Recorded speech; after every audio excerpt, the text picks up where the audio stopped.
योग दर्शन चतुर्थ कैवल्यपाद सूत्र संख्या 2 आज पढ़ेंगे। सूत्र संख्या 2 के ऊपर एक अवतरणिका है। तत्र कायन्द्रियाणाम अन्य जाति परिणतानाम, उसमें भिन्न जाति के रूप में परिणत शरीर और इंद्रियों का जो सिद्धियां बताए थे उसके विषय में बता रहे हैं कि जाति सूत्र है जात्यंतर परिणाम प्रकृत्या पुरात्। सूत्रार्थ है उत्तम भोजन, औषधियों के सेवन और योगाभ्यास के अनुष्ठान से शरीर पूर्व की अपेक्षा अधिक स्वस्थ बलवान होता है तथा रंग रूप और आकृति में भी विशेष परिवर्तन हो जाता है। तो जो पीछे सिद्धियां बताई गई थी तो उसमें बता रहे हैं कि उन सिद्धियों को जब हम नियमित रूप से ऐसे अनुष्ठान करते हैं, कोई जन्म से है, कोई औषधि से हैं, कोई मंत्र से हैं, ऐसे जब करते जाते हैं तो हमारे अंदर विशेष परिवर्तन होता है। हम स्वस्थ होते हैं, बलवान होते हैं, रंग रूप आकृति में भी विशेष परिवर्तन आते जाता है। साधक जब योगाभ्यास करता है तो उसके अंदर धीरे धीरे करके विशेष प्रतिभाएं आने लग जाता है और उन प्रतिभाओं से वह युक्त होकर फिर स्वयं के जीवन को अति श्रेष्ठ बना देता है और दूसरे के जीवन को भी प्रकाशित करता है, ज्ञान से युक्त करता है। सामान्य रूप से जो वैदिक ज्ञान विज्ञान से रहित है, वेदादि शास्त्रों का चिंतन मनन पठन पाठन नहीं करता है, वेद अनुसार आचरण नहीं करता है, वह सुख शांति आनंद केवल भौतिक संसार में ढूंढता है। व्यक्तियों में, वस्तुओं में वह सुख ढूंढता है और उस व्यक्ति, वस्तु, परिवार, समाज से जो सुख लेने की जो उसकी इच्छा है और इच्छा के साथ साथ वो पुरुषार्थ करता रहता है और उस पुरुषार्थ करते करते जब अंतिम में उसको यहाँ से खाली हाथ लौटना पड़ता है तब वह आध्यात्म के शरण में आता है। वह सोचता है कि इसके अलावा कुछ है जिससे मैं पूर्ण हो सकता हूँ, तृप्त हो सकता हूँ। फिर वो आध्यात्म मार्ग पर चलता है। फिर आध्यात्म मार्ग में भी अनेक प्रकार से दुकानें खुला हुआ है, वहाँ पर भी व्यक्ति ढूंढता है। ढूंढते ढूंढते वह पुरुषार्थ करता है। अनेक जन्मों की यदि तपस्या हो, श्रेष्ठ कर्म हो अथवा इसी जीवन में अधिक धार्मिकता हो, धर्म आचरण किया हुआ हो तो अच्छे माता पिता मिल जाते हैं, जन्म से उसको वैदिक मार्ग मिल जाता है, वेदानुकूल आचरण करने का मिल जाता है। तो उसमें भी आगे बढ़ते बढ़ते उसको यह पता लगता है, जब वो सत्य के मार्ग पर चलता है तो सुख शांति संतुष्टि प्रसन्नता आदि कहाँ पर है? हमारे अंदर ही है। ये उसको ज्ञान होता है। अंदर ही है तो हम क्यों भिखारी जैसे कटोरा लेके एक दूसरे से मांगते रहते हैं अथवा बाहर घूमते रहते हैं, बाहर ढूंढते हैं, उसको पता लगता है। तो वास्तविकता यही है कि सुख शांति आदि जो हम चाहते हैं, जीवात्मा की वास्तविक आवश्यकता है, मूल आवश्यकता है, वह अपने अंदर ही है और उसको अंदर ही हम प्राप्त कर सकते हैं। और यह जो ऋषियों के ग्रंथ है, वैदिक साहित्य है, इनके माध्यम से, श्रेष्ठ गुरु आचार्यों के माध्यम से हम उस अंदर जो हमारे छुपा हुआ सुख शांति है उसको प्राप्त करने के लिए प्रयत्नशील होते हैं। एक श्लोक आता है तो उसमें कहा गया कि षड्दोषाः पुरुषेणेह हातव्या भूतिमिच्छताः निद्रा तंद्रा भयम क्रोधो आलस्यम दीर्घसूत्रता। जो भूति चाहते हैं, वास्तविक सुख शांति चाहते हैं, कोई विशेष ऐश्वर्य चाहते हैं, सिद्धि चाहते हैं, मन की एकाग्रता आदि चाहते हैं, तो उनको ये 6 चीज़ को छोड़ना पड़ेगा। क्या है इसमें? निद्रा, तंद्रा, भय, क्रोध, आलस्य और दीर्घ सूत्रता। निद्रा, तंद्रा, भयम, क्रोधो, आलस्यम, दीर्घ सूत्रता। इन सबको जब हम छोड़ते हैं तब हम विशेष ज्ञान विज्ञान को प्राप्त कर पाते हैं। और साथ साथ श्रद्धापूर्वक, विद्यापूर्वक, तपस्यापूर्वक और ब्रह्मचर्यपूर्वक निरंतर आगे पुरुषार्थ करना होता है। यदि जीवन में हमारा ब्रह्मचर्य नहीं है, जीवन में यदि हमारे ब्रह्मचर्य का अनुष्ठान नहीं है और श्रद्धा नहीं है ऋषियों के प्रति, माता पिता के प्रति, परमात्मा के प्रति, और हम वास्तविक विद्या से युक्त नहीं हैं और तपस्या यदि जीवन में नहीं है, तो हम यह जो हमारे अंदर सुख शांति छिपा हुआ है उसको हम प्राप्त नहीं कर सकते हैं। योग दर्शन के व्यास भाष्य में एक जगह पर लिखा है, न अतपस्विनो योगः सिद्ध्यति। जो अतपस्वी है उसके योग की सिद्धि नहीं होती है। वो अपने मन को एकाग्र नहीं कर सकता, ईश्वर के आनंद को प्राप्त नहीं कर सकता, थोड़ी देर के लिए शांत होके अपने अंदर वो डुबकी नहीं लगा सकता। और जो हमारे अंदर ही, हमारे पास ही जो सुख शांति आदि हैं उसको प्राप्त नहीं कर सकता, बहुत कोसों दूर चला जाता है वो। देखिए, हम यहाँ पर देखते हैं समाज में कितने सारे लोग हैं ऐसे ऐसे। हमारे रोजड़ गुरुकुल के साइड में ही ऐसे एक परिवार रहते हैं, आप बीच बीच में देखेंगे वहाँ पर तो इतना झगड़ा करते हैं उन लोग, पता नहीं भगवान जाने। लड़ाई झगड़ा मार पीट पूरा चलता रहता है उनका। कभी कभी हम जाते हैं ना तो सुनने को मिलता है। तो ऐसे ही हम समाज में भी देखते हैं, परिवार में भी देखते हैं। कितना बढ़िया घर रहता है, सब रहते हैं, साधनों से तो संपन्न है, लेकिन लड़ाई झगड़ा मनमुटाव आदि आदि चलता रहता है, मार पीट, कितने सारे अशांति। तो इसका कारण क्या है? तपस्वी ना होना, जीवन में धर्म आचरण का अभाव होना। और उसके पीछे जाएंगे तो सात्विक कमाई और अर्थ सूचिता ना होना। सबसे बड़ी सूचिता, पवित्रता क्या कहा गया मनुस्मृति आदि में? अर्थ सूचिता। यदि जीवन में अर्थ सूचिता नहीं है, जो हमारे घर में धन आ रहा है उसमें पवित्रता नहीं है, तो उस घर में कभी भी स्थिर स्थायी सुख नहीं रह सकता है और उसमें निरंतर रोग व्याधि परेशानी लड़ाई झगड़ा आदि चलता ही रहेगा। तो ऋषियों ने बताते हैं कि हम अपने अंदर ही जो सुख शांति आदि हैं उसको जानें, पहचानें। देखिए, एक वेद मंत्र को मैं देख रहा था तो उसमें कितना बढ़िया अर्थ ऋषि दयानंद जी करते हैं। ओम सन्नो मित्रः सं वरुणः सन्नो भवत्वर्यमा सन्न इंद्रो बृहस्पतिः सन्नो विष्णुरुरुक्रमः। ऋषि दयानंद जी ने यजुर्वेद के भाष्य में, यजुर्वेद भाष्य में इसका अर्थ लिखते हैं, परमेश्वर के समान मित्र, उत्तम न्याय का करने वाला, ऐश्वर्यवान, बड़े बड़े पदार्थों का स्वामी, व्यापक तथा सुख देने वाला और कोई भी नहीं है। परमात्मा के समान हमारा कोई मित्र नहीं हो सकता, कोई उनसे श्रेष्ठ नहीं है।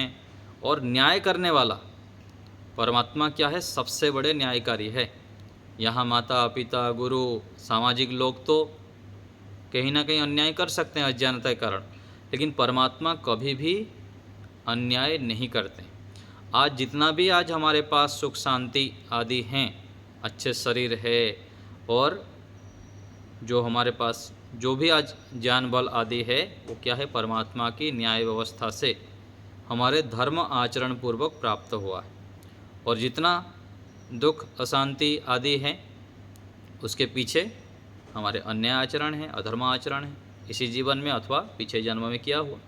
तो परमात्मा सबसे बड़ा न्यायकारी है, और ऐश्वर्य देने वाला भी, और बड़े बड़े पदार्थों को देने वाला, उनके स्वामी भी परमात्मा ही है। विद्वान के समान प्रिय करने वाला, धार्मिक, सत्यकारी, विद्या आदि धन को देने वाला, वो परमेश्वर है। विद्या के रक्षक भी है, शुभ कर्मों में व्याप्त और महापराक्रमी कोई और नहीं हो सकता। कितने महान देखिए परमात्मा। इससे सब मनुष्यों को चाहिए कि परमात्मा की स्तुति, प्रार्थना, उपासना, विद्वानों की सेवा और संग निरंतर करके नित्य आनंद में रहे। देखिए, एक तो ईश्वर की स्तुति, प्रार्थना, उपासना करना, और विद्वानों की सेवा करना, और उनका संग करना। जब हम अच्छे व्यक्तियों की संग करते हैं, माता पिता बड़ों की सेवा करते हैं, तो क्या होता है? जो अधिक मेहनत करके हमको प्राप्त नहीं होता, उनके संगति में, उनके जीवन के अनुभव से हमको प्राप्त हो जाता है। इसलिए गुरुकुल में गुरुजी की सेवा करते थे। सेवा करते करते कितने सारे गूढ़ रहस्य को बता देते हैं।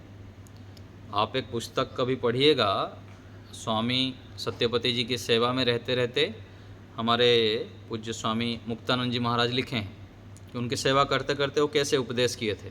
योग सुधा नामक एक छोटी सी पुस्तक है, उसमें लिखा हुआ है बहुत सारे गुड़ बातें। तो बड़ों की सेवा करने से, श्रेष्ठ विद्वानों के, महापुरुषों के सानिध्य जब हम करते हैं, उससे हमको विशेष लाभ होता है। पूज्य स्वामी सत्यपति महाराज जी जब अस्वस्थ थे, तो अहमदाबाद शहर में कई सारे लोग उनको रखे थे उनके घर में, उनकी सेवा करने का उनको अवसर मिला। तो ऐसे हमको अवसर ढूंढना चाहिए। कोई आचार्य है, विद्वान हैं, उपदेशक है, सन्यासी हैं, तो उनको अपने घर में बुलाना, परिवार में बुलाना, उनसे सत्संग आदि करके लाभ लेना चाहिए। इससे हमें बहुत सारे गूढ़ बातें शास्त्रों के सीखने को, जानने को मिल जाता है। इसलिए ऋषि दयानंद जी बोलते हैं कि विद्वानों की सेवा और उनका संग नित्य करें, और इसी को हम अतिथि यज्ञ में भी कहा गया है। दूसरे एक भावार्थ में लिखते हैं कि मनुष्य को योग्य है कि जैसे अपने लिए सुख चाहें, वैसे दूसरों के लिए भी, और जैसे आप सत्संग करना चाहे, वैसे इसमें अन्य लोगों को भी प्रेरणा किया करें। तो ऋषियों ने कितने, देखिए, श्रेष्ठ काम हमको बताते हैं कि क्या क्या करना चाहिए, क्या नहीं करना चाहिए। स्वयं भी सुख चाहना अपने लिए, दूसरों के लिए भी सुख चाहना, और स्वयं भी सत्संग करना, और दूसरों को भी सत्संग में जाने के लिए प्रेरणा करना। आर्याभिविनय में इसी मंत्र का अर्थ ऋषि दयानंद जी लिखते हैं कि हे महाविद्या वाचोधिपते बृहस्पते परमात्मन, हम लोगों को सबसे बड़े सुख को देने वाले आप ही हो। सबसे बड़े सुख कौन देंगे? परमात्मा ही देंगे। हे सर्वव्यापक अनंत पराक्रमेश्वर विष्णु, आप हमको अनंत सुख दो। जो कुछ मांगेंगे सो आपसे ही हम लोग मांगेंगे। सांसारिक लोगों से तो हमको सहायता लेनी चाहिए, लेकिन उससे अधिक हमको किससे सहायता मांगनी चाहिए? परमात्मा से मांगनी चाहिए। क्योंकि यहाँ सांसारिक लोग तो उनका सामर्थ्य कम है, थोड़ा बहुत हमको दे सकते हैं, लेकिन परमात्मा ही हमें विशेष सुख देने में समर्थ हैं। सब सुखों को देने वाला आपके बिना कोई नहीं है। सर्वथा हम लोगों को आपका ही आश्रय है, अन्य किसी का नहीं। क्योंकि सर्वशक्तिमान, न्यायकारी, दयामय, सबसे बड़े पिता को छोड़ के नीचे का आश्रय हम कभी नहीं करेंगे। आपका तो स्वभाव ही है कि अंगीकृत को कभी नहीं छोड़ते। सो आप सदैव हमको सुख देंगे, यह हमको दृढ़ निश्चय है। देखिए कितना श्रद्धा विश्वास ऋषि दयानंद जी के देखिए ईश्वर के प्रति, कि आपका स्वभाव भी हमको देने वाले हैं। साधक ईश्वर के सामने बैठ के इस प्रकार से प्रार्थना करता है ईश्वर से कि प्रभु आप महान हैं, आप देंगे ही। जैसे होते हैं ना माता पिता, छोटे बच्चे होते हैं, माता पिता के सामने जिद्दी करते हैं, ऐसे ही साधक व्यक्ति ईश्वर के सामने बैठ के समर्पित हो जाता है कि प्रभु आप हमको सदैव सुख देंगे, यह दृढ़ निश्चय है। तो हमारे अंदर जो अनंत सुख शांति हैं उसको प्राप्त करने के लिए हम योग के अंगों का अनुष्ठान भी करें, ईश्वर की आज्ञा का पालन भी करें और ध्यान में बैठ के ईश्वर से हम जुड़ें, तब हमको विशेष सुख मिलता है। तो ऐसे हम प्रयास करें। तो योग दर्शन के ऊपर आते हैं हम। तो इस सूत्र में कहा गया कि जो उत्तम भोजन औषधि के सेवन से और योगाभ्यास के अनुष्ठान से शरीर की जो अवस्था है वो स्वस्थ हो जाता है, बलवान हो जाता है और पहले से बहुत अधिक विशेष परिवर्तन हो जाता है। तो अपने आप को ऐसे निर्माण करना चाहिए हमें कि आज हम जहाँ पर हैं 10 साल बाद 15 साल बाद इतना हमारे अंदर दिव्य गुण आ जाएं, प्रतिभाएं आ जाएं कि सामान्य व्यक्ति जो पहले हमको देखा हुआ था वो आश्चर्य करें, पहचान भी ना पाए कि ये व्यक्ति इतना सामान्य से इतना महान कैसे बन गया। और यह ईश्वर की उपासना से निरंतर योग के अंगों के अनुष्ठान से संभव होता है, कोई असंभव नहीं। तो आगे देखिए योगार्थ प्रकाश में, योगार्थ प्रकाश इस सूत्र में यह बतलाया है कि धर्म आचरण से शरीर और इंद्रियों के दोषों को दूर करके उनमें विशेष परिवर्तन किया जाता है। धर्माचरण से शरीर और इंद्रियों के दोषों को दूर करके, शरीर और इंद्रियों के दोष कब दूर होता है? जब हम धर्म आचरण करते हैं, वेदानुकूल आचरण करते हैं, तो दोष दूर होता है और उसमें विशेष परिवर्तन होता है। उसको जात्यंतर परिणाम नाम से यहाँ पर कहा गया है। शरीर और इंद्रियों के गोलकों के उपादान कारण पृथ्वी आदि 5 भूत हैं। शरीर के 3 दोष हैं, वात, पित्त और कफ। 7 धातु हैं, रस, रक्त, मांस, मेद, अस्थि, मज्जा और वीर्य। 8वां धातु है ओज, ये भी है। इन सब में जो दोष उत्पन्न होते हैं उनको शारीरिक चिकित्सा विज्ञान से जानकर आयुर्वेद की औषधियों तथा ब्रह्मचर्य के पालन से दूर किया जाता है और शरीर में उत्तम पदार्थों का समावेश हो जाता है। इसलिए जो 45-50 साल से अधिक हो जाते हैं उनके लिए प्राकृतिक चिकित्सा की व्यवस्था है, जो पंचकर्म आदि करते हैं।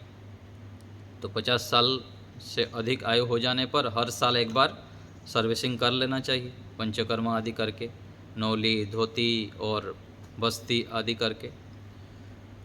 उससे शरीर बहुत स्वस्थ रहता है और बहुत अच्छा हो जाता है, आयु भी बढ़ जाती है। और जितनी गंदगी है, जो व्यायाम प्राणायाम और ज़्यादा मेहनत नहीं करते हैं अथवा मेहनत करते हुए भी आयुर्वेद का ज्ञान ना होने पर भी रोग आदि हो जाते हैं, दर्द आदि रहता है, घुटना दर्द आदि आदि कई सारे आजकल जो केमिकल युक्त सारा सामान मिलता है। बीच में एक जगह पर न्यूज़ सुनने में आया कि 1 या 1.5 करोड़ इंजेक्शन पकड़ा गया। वो इंजेक्शन किस काम में लगता था? गायों के दूध बढ़ाने के लिए, और दूसरा जो सब्जी आदि है उनको जल्दी से बड़ा करने के लिए। ऐसे बताते हैं कि लौकी आदि जो रहते हैं, रात को छोटा सा रहता है और इंजेक्शन दे देंगे तो सुबह बड़ा हो जाता है।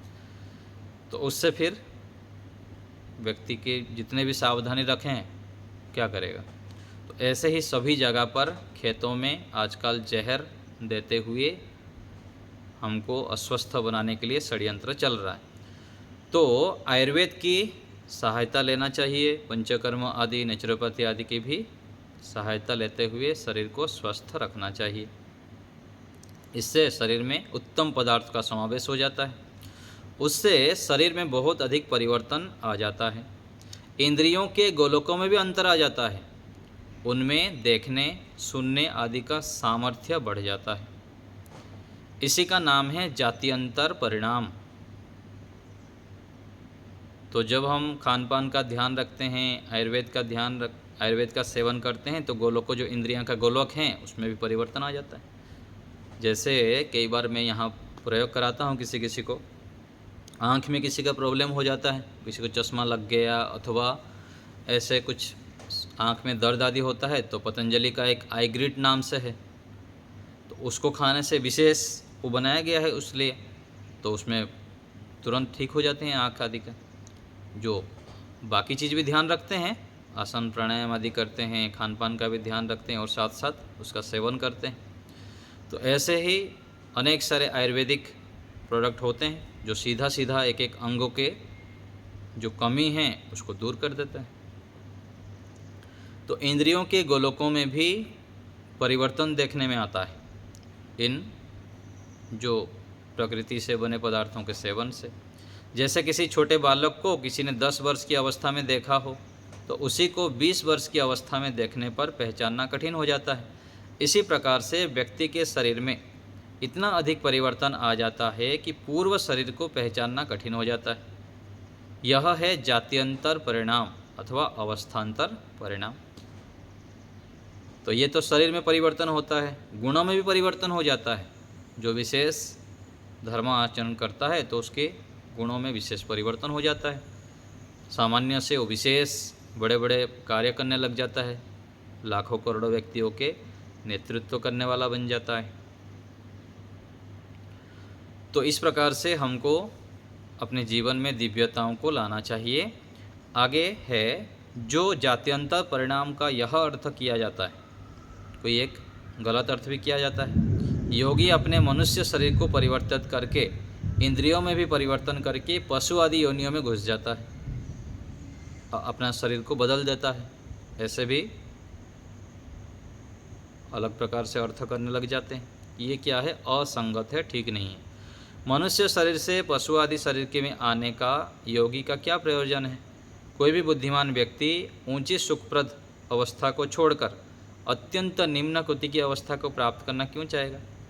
यहाँ मनुष्य शरीर में जहाँ भी जाने की स्वतंत्रता है, देखने की, सुनने की और हाथ में काम करने की, ये जो विशेष प्रतिभाएं हैं, मान लीजिए कोई शेर बन गया, हाथी बन गया, तो थोड़ी दिल्ली जाना चाहे तो चला जाएगा, अथवा कहीं घूमने चला जाए तो जा नहीं सकता, कितना मेहनत करना पड़ेगा। तो मनुष्य शरीर इतने श्रेष्ठ योनि हैं, उससे वो पशु पक्षी आदि योनियों में क्यों जाएगा, क्यों परिवर्तन करेगा शरीर? कल्पना कीजिए कि योगी ने अपने मनुष्य शरीर को किसी पशु शरीर में परिवर्तित कर दिया, तो योगी उस पशु शरीर में नहीं रह सकता, क्योंकि पशु के स्वभाव में और योगी के स्वभाव में अत्यंत विरोध होता है। योगी अपने गुण कर्म स्वभाव पशु जैसे क्यों बनाना चाहेगा? क्योंकि जीवात्मा जिस शरीर में जन्म लेता है उस शरीर में जाने पर उसका स्वभाव भी उसी शरीर के अनुरूप बन जाता है। यदि पशु शरीर में जाएगा तो पशु शरीर के अनुरूप स्वभाव बनेगा। पशु मूर्ख है तो योगी भी मूर्ख हो जाएगा।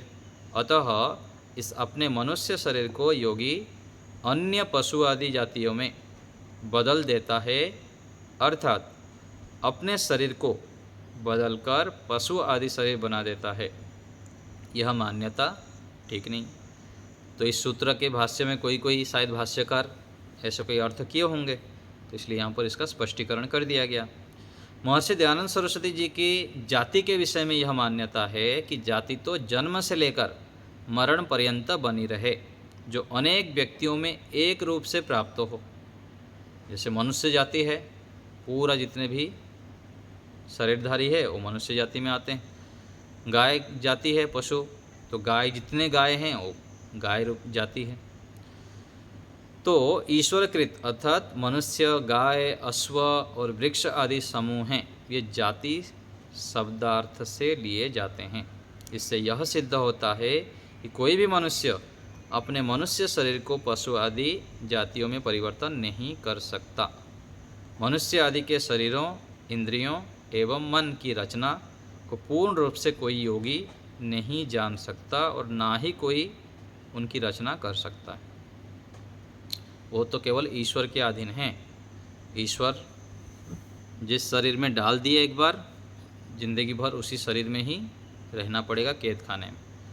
मेहनत करके, पुरुषार्थ करके इस कैद खाने से निकल सकते हैं, मोक्ष को प्राप्त कर सकते हैं, नहीं तो फिर से अगले जीवन में इस कैद खाने में फिर जेल में घुस जाएंगे, निकल नहीं पाएंगे। तो इस प्रकार हम अपने अंदर जो सुख शांति हैं उसको जानें, पहचानें, ईश्वर की उपासना करें, यम नियम आदि का अनुष्ठान करते हुए ऋषियों के अनुसार चलते रहें।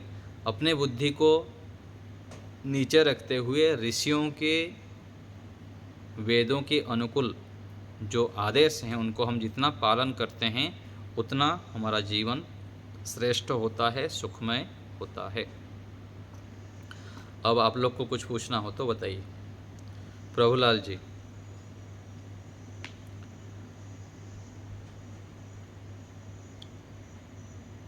माइक अनम्यूट करके बोलिए। सुदेशना बताइए। आचार्य जी नमस्ते। नमस्ते जी। आचार्य जी, आपने जो पहले बताए निद्रा, तंद्रा, आलस्य, भय, क्रोध, दीर्घ सूत्रता, ये दीर्घ सूत्रता क्या है? दीर्घ सूत्रता कोई एक काम को लंबा खींचता रहता है, आज के काम को कल, कल के काम को परसों, जो ऐसे खींचता रहता है वह दीर्घ सूत्रता है। कहा जाता है ना, कल करे सो आज, आज करे सो अब। ये क्या है? बुद्धिमत्ता है। और कोई व्यक्ति जो काम 1 घंटा में हो सकता है उसको 10 दिन तो खींचता रहता है, करेंगे करेंगे देख लेंगे, ऐसे करके जो चलते हैं उसको दीर्घ सूत्रता कहा गया। जो टालता जाता है ना। हाँ जी, हाँ जी। कई सारे लोग बोलते हैं ना, और ध्यान आदि करना तो देखेंगे जब आयु हो जाएगा, बहुत समय बचा हुआ है, आगे कर लेंगे ध्यान साधना, अभी तो बहुत समय बचा हुआ है, ऐसे बोलते हैं ना, समय पर ध्यान साधना नहीं करते हैं।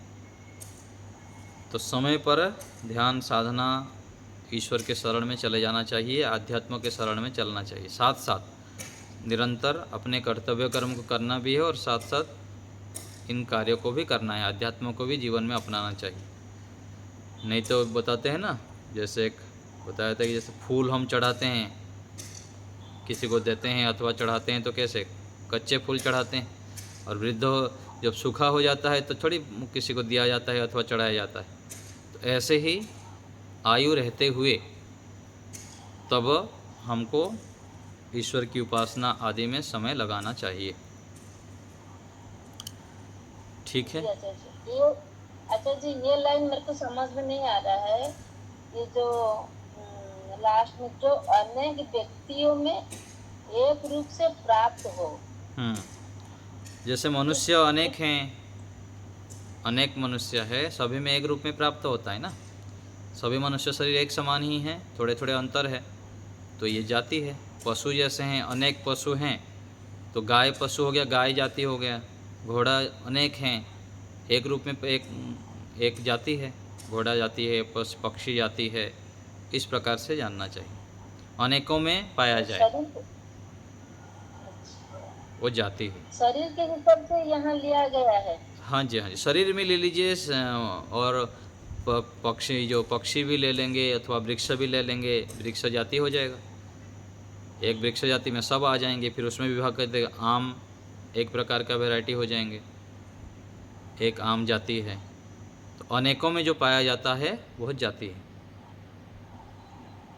ठीक है, मनुष्य जाति, पशु पक्षी जाति है, ऐसे। ठीक है, और कोई बात किसी को पूछना है?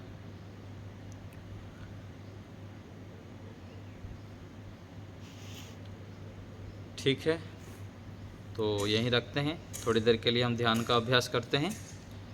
चलिए, सीधा होके बैठेंगे।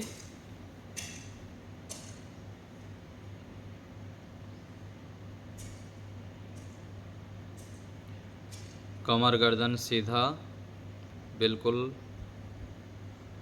शांत करेंगे शरीर को। नेत्रों को कोमलता से बंद करते हुए आँखों के सामने घनघोर अंधकार की स्थिति।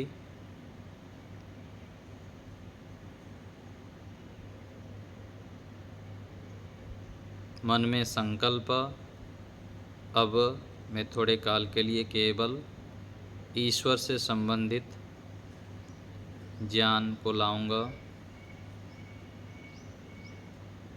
परमात्मा मेरे साथ विद्यमान हैं, मेरे आगे पीछे दाएं बाएं सर्वत्र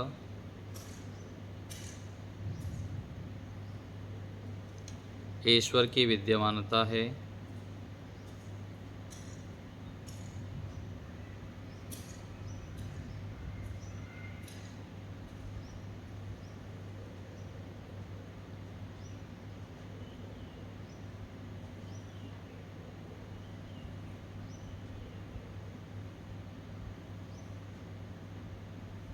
आँखों के सामने घनघोर अंधकार की स्थिति बनाएंगे, काला पर्दा टांग देंगे।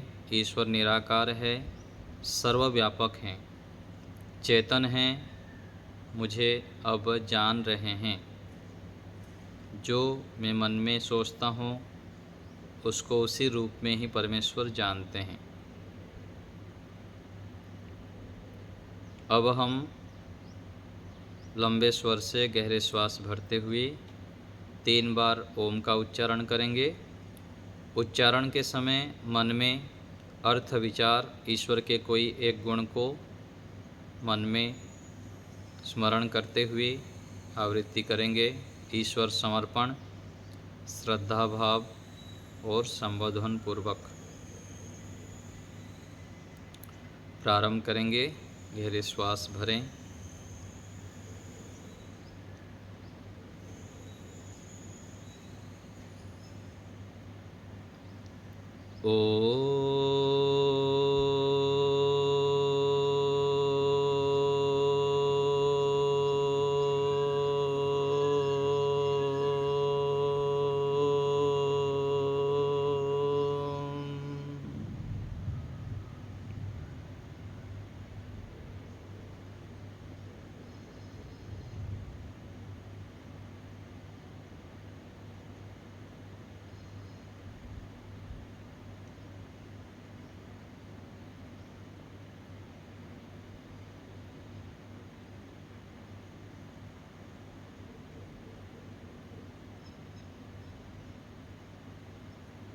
श्वास भरेंगे पुनः।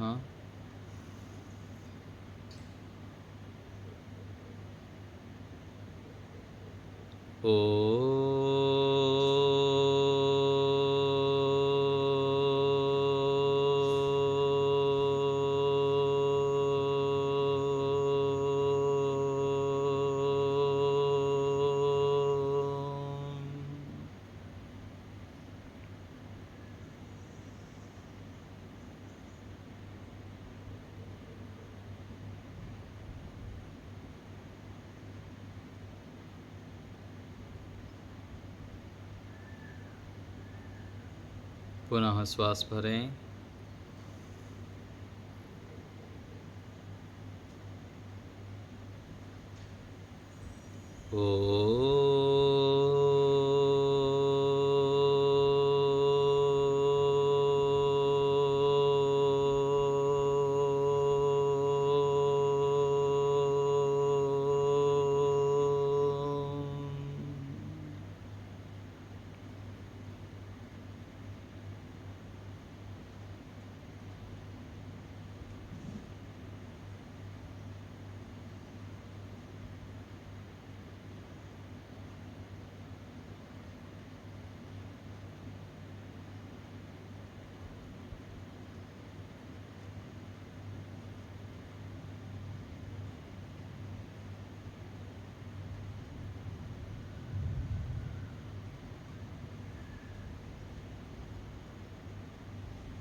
मन में ओम ओम का जप, ईश्वर के प्रति पूर्ण समर्पण।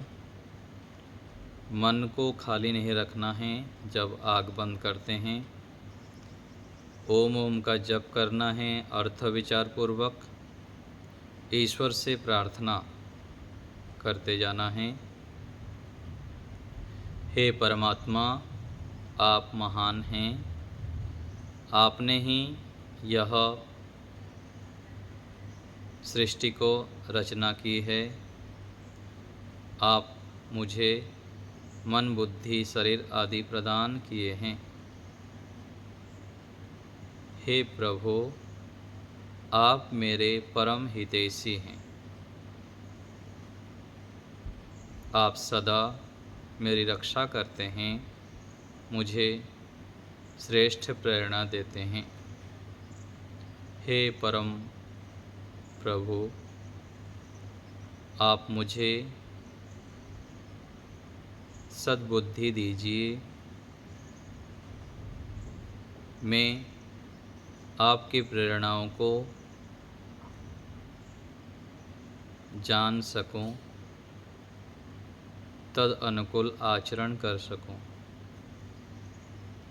हे पिता, मेरे आप में अत्यंत प्रीति हो। मैं आपकी ओर निरंतर बढ़ूं।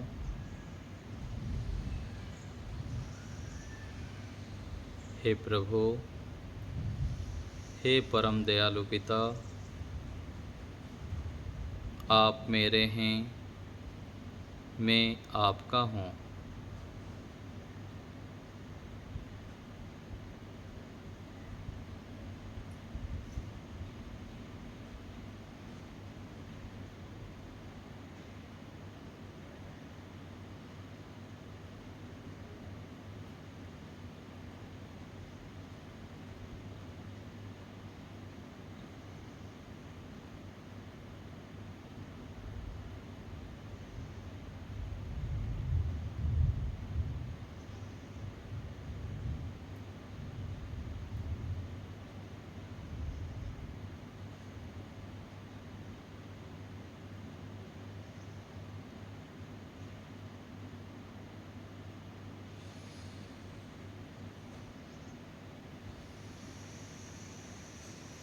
परम पिता परमेश्वर की उपस्थिति को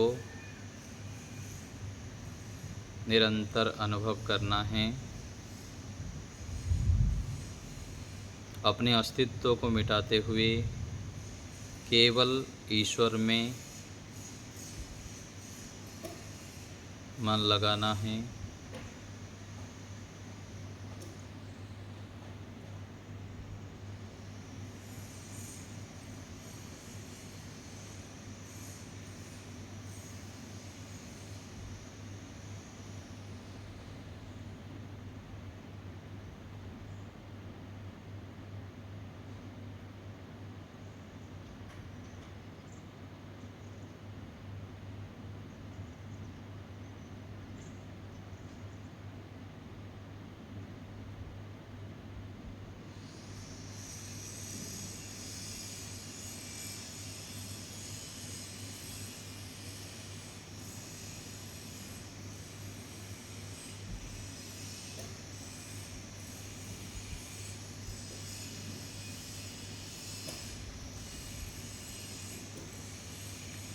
पुनः 3 बार ओम का उच्चारण करेंगे।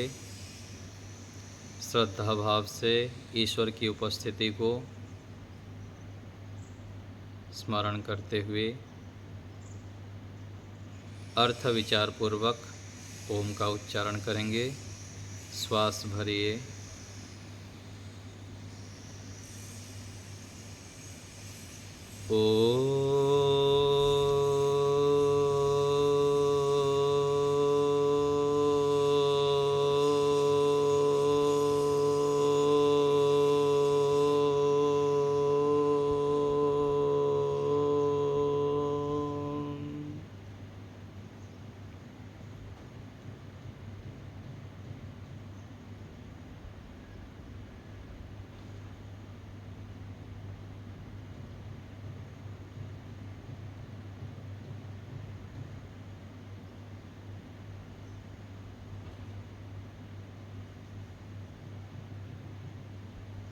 पुनः श्वास भरें।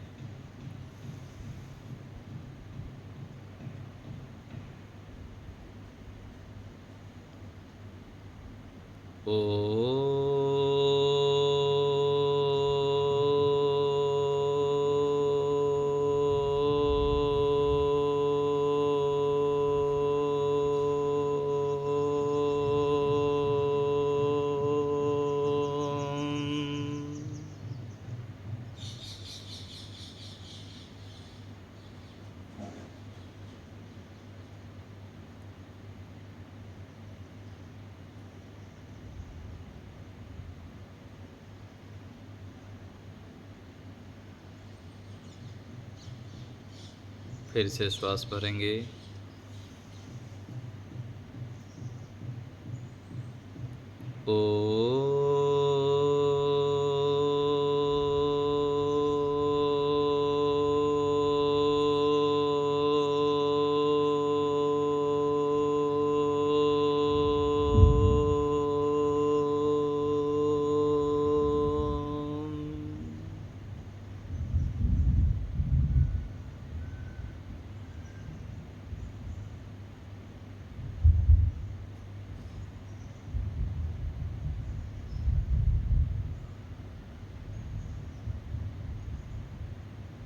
विराम की ओर चलेंगे। ईश्वर को धन्यवाद करेंगे। हे परमेश्वर, आपका बहुत बहुत धन्यवाद। आपके दिए साधनों से, सामर्थ्य से और अवसर से हम यह श्रेष्ठ कार्य, आंतरिक कार्य कर पाए, आपका ध्यान कर पाए। हे प्रभु, आप हमें ऐसे ही सद्ज्ञान देते रहें। हम नित्य प्रति आपका ध्यान करें, आपके सानिध्य में बैठें, आपसे ज्ञान, बल, आनंद को प्राप्त करें। ऐसे हमें सद्बुद्धि प्रदान करते रहें। आपका बारंबार धन्यवाद पिता।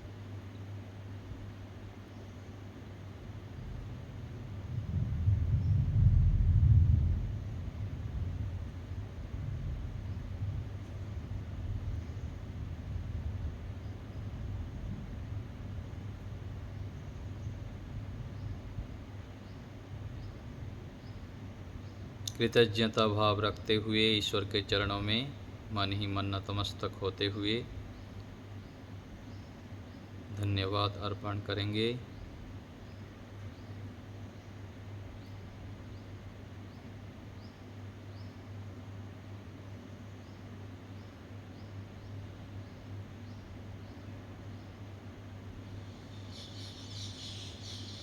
अब विराम देंगे। धीरे धीरे हाथों को घर्षण करते हुए मुख में स्पर्श करेंगे।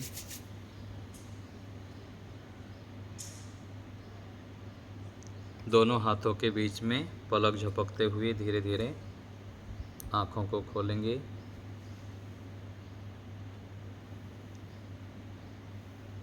इस प्रकार हम ध्यान का अभ्यास प्रतिदिन करें।